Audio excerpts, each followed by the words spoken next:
So the idea of saying, "What's your name?" and then they say their name and then you're like, "That's correct." That's a really old gag, and some of you might think, "Oh, what a groaner."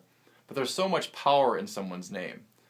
So just by using someone's name, it creates attention. It's often said that the most beautiful word to someone's ears is their own name.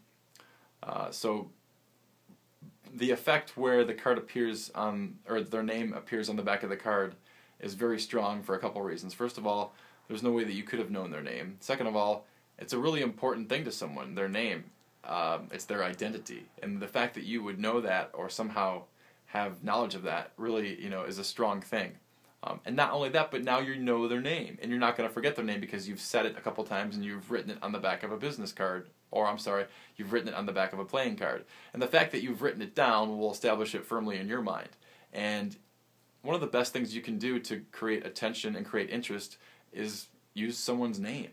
It's a scientific fact. So I can't stress importantly, or I can't stress enough how great this effect is, because A, it's a great piece of magic. B, it gets your business card in their hand. C, it uses their name and it makes it so you remember their name. And if you remember their name, you could probably say, "Hey, it was nice talking to you guys.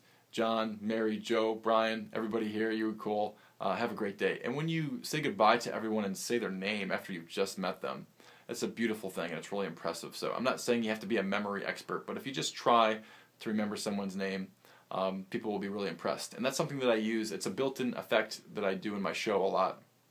I will usually have anywhere between 5 and 10 people help out in my show depending on what effects I do. And at the end, I will thank each one of them individually. I will say, "Bob helped me find the card. Sherry helped me find the ring.